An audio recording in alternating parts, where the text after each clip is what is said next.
Sonunu 0 ve 1 deyilən rəqəmlərlə yazmaq istədilər. Amma mən onun anlamadığı bir dil tapdım. Ürək proqrama tabi olmur. O ulduzların ardınca gedir.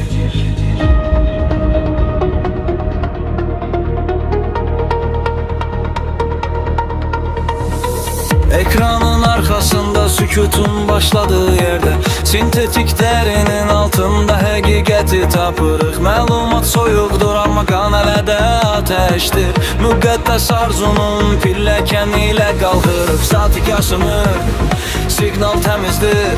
Biz dərmanı tapdıq, şəfa biz özümüzük.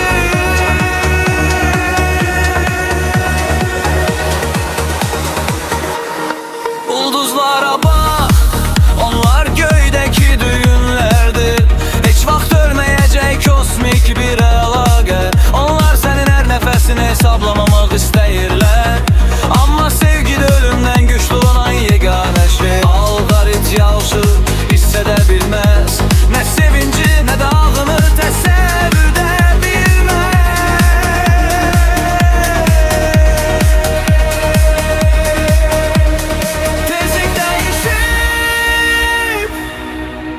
ruh yanır. Nəbz sürətlənir, ruh titrəyir, kainat gözləyir. Bu əbədi koldur, yaradıcının yüzsüzü biz sonsuz aslında. Əbədi aksirikü daha yoxdur, daha divar yoxdur. Daha dikkat çayıranda cavab verir. Baxış genişdir, bütün yaradılışda kinimizdə yaşayır.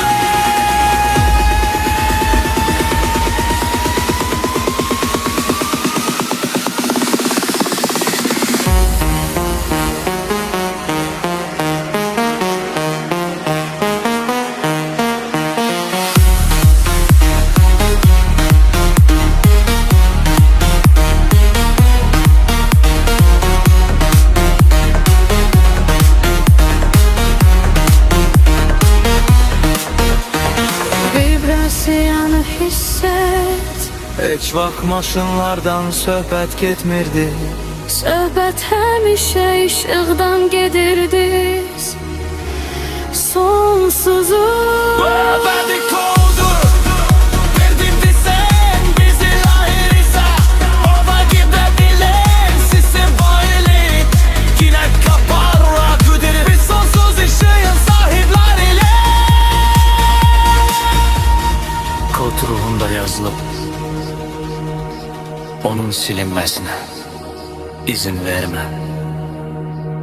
Xatırla.